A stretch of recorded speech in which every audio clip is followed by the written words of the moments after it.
Setelah menekuni studi selama 6 tahun, hari itu aku pulang ke kampung halamanku. Hatiku dibuai perasaan gembira dan bahagia yang tiada tara. Betapa tidak, aku kembali dengan mempersembahkan gelar kesarjanaan, jelasnya insinyur pertambangan. Alangkah senang dan bahagianya hati ayah karena segala jerih payahnya tidak sia-sia. Begitu benakku berkata, ayahku pasti senang, anak yang dibanggakannya di kalangan keluarga dan teman sejawat telah memperoleh kemenangan dalam studinya. Namun alangkah terkejutnya aku ketika lepas maghrib tiba di rumah. Nampak di antara warga desa yang memegang tombak, parang, arit, dan tali penjerat. Hatiku berdetak tidak karuan. Ada apa sebenarnya? Beberapa belas meter di depan rumah, langkahku terhenti ketika mendengar suara raungan nyaring yang menyayat hati. Setelah ku dengar dengan seksama, dapat dipastikan yang menangis itu adalah ibuku sendiri. Apa yang telah terjadi? Pikirku semakin cemas. Apakah ibu menangis karena ada yang meninggal? Aku segera menghambur masuk ke dalam rumah. Tapi di pintu, ibuku sudah menyambutku, memelukku erat sekali. Sambil menangis meraung-raung, ku biarkan dulu ibu menangis agar beban yang menghimpit dadanya bisa sedikit berkurang. Mana ayah ibu? Tanyaku kemudian setelah ibu menghapus air matanya. Karena ayahmu lah, makanya ibu menangis tadi, An. Lantas, sebenarnya apa yang terjadi atas diri ayah, Bu? Desakku semakin penasaran. Tapi ibu terdiam, kemudian menundukkan kepala.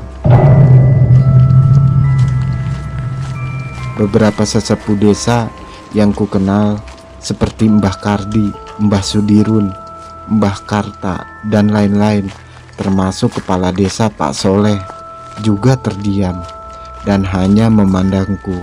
Kelihatannya mereka seperti bingung, tidak tahu apa yang harus diperbuat. Ketika kutanyakan lagi di mana ayah, ibuku berpaling ke arah kamar. Kamar dalam rumah kami hanya ada dua. Yang dekat dapur itu adalah kamar ayah dan ibu. Sementara kamar yang satu lagi dulu adalah kamarku. Aku segera berlari menuju kamar ayah, tapi ternyata kosong. Lalu aku keluar dan masuk ke kamar sebelahnya. Ya, bekas kamarku. Dalam kamar itu sudah tidak ada lagi ranjangku dan lemari pakaian. Dan di sudut kamar yang sudah kosong itu, astaga, kulihat seekor babi tergeletak di dalam kamarku itu. Perutnya luka dan darah masih terus menetes.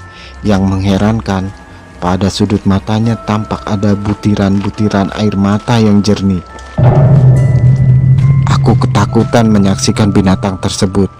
Kemudian aku membalikkan tubuh, berjalan dengan tergesa-gesa untuk menemui para sesepuh desa yang berada di luar. Mana ayahku? Tanyaku setiba di hadapan mereka. Apakah kau tidak temukan di dalam kamar tadi, An? Ujar Pak Soleh. Aku menatap kepala desa dengan keheranan. Tak ada siapa-siapa di dalam kamar. Yang aku lihat hanya seekor babi yang terluka. Dialah ayahmu, Andi, ujar Mbah Kardi. Mendengar keterangan itu, kontan aku melongo dan mata terbelalak. Apa? Ayahku babi? Tanyaku perlahan. Begitulah kenyataannya, An, ujar kepala desa. Kebetulan sekali malam ini kau pulang, bertepatan dengan kejadian yang menggegerkan desa kita. Jadi ayahku babi. Aku berkata kembali, seakan-akan aku tak yakin. Ya, ayahmu ternyata siluman babi, dan dia tidak berdaya sekarang. Dia terluka, ujar Mbah Kardi. Kami tidak menyangka bahwa babi yang menyusup ke desa kita adalah babi siluman, An. Kami memburunya, mengepung untuk mengusirnya, tapi binatang itu melawan. Karena itu tidak ada pilihan lain kecuali menombaknya. Dan kami terkejut ketika menyaksikan babi itu tidak lari kemana-mana, melainkan ia masuk ke dalam rumah kalian. Aneh bukan? Nah, dari keterangan Mbah Kardi, barulah kami tahu bahwa babi itu adalah ayahmu, ungkap Pak Soleh. Aku masih penasaran, namun kenyataan itu tidak dapat dibantah lagi. Kami sekarang sedang menunggu pemulihan jasad ayahmu, Andi, imbuh kepala desa Pak Soleh. Kalau memang benar ayahmu siluman babi atau pemilik ilmu pesugihan babi ngepet, tentu dia akan berubah wujud kembali sebagai manusia menjelang kematiannya. Tiba-tiba terdengar lagi pekik ibuku memanggil-manggil nama ayahku. Ia berteriak-teriak dari dalam kamar. Bersamaan dengan itu kami bersama-sama masuk ke dalam kamar. Kemudian kami semua terdiam diri, memperhatikan dengan seksama apa yang bakal terjadi. Sementara itu ayahku, Subandi, tetap tak beranjak dari posisinya semula, seperti saat pertama kulihat tadi. Keadaan terasa semakin mencekam ketika Mbah Kardi keluar dan masuk lagi sambil membawa pedupaan yang baranya dari tempurung kelapa.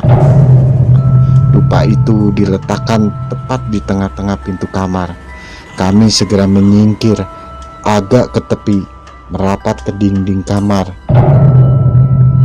Ketika kemenyan terbakar dan asapnya menyeruak memenuhi kamar, kami mendengar suara tangisan ayahku yang sangat menyayat hati.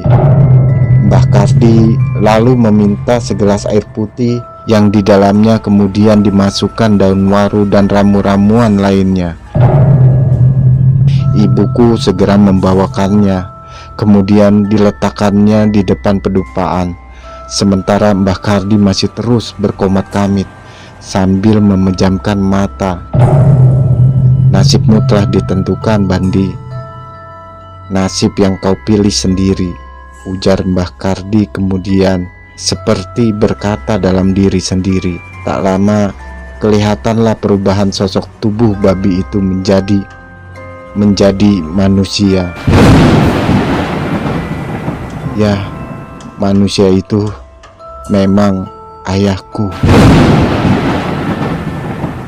Namun luka di perutnya tidak hilang.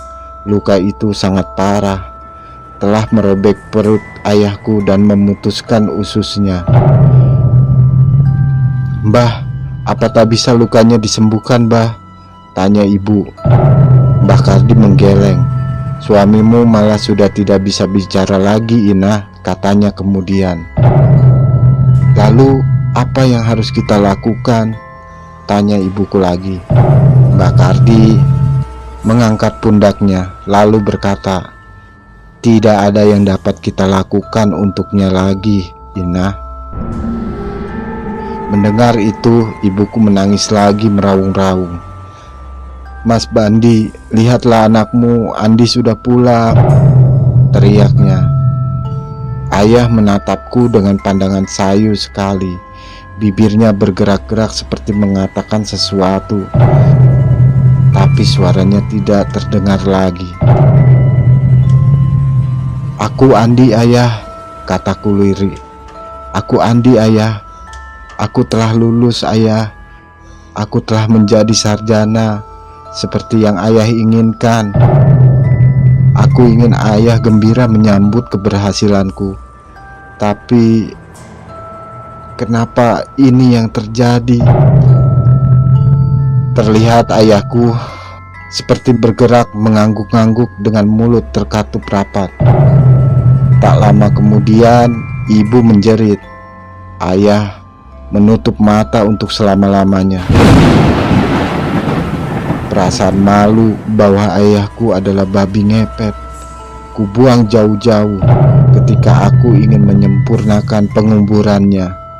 Kebetulan tak ada pula orang-orang desa kami, para sahabat dan handai tolan yang menyindirku.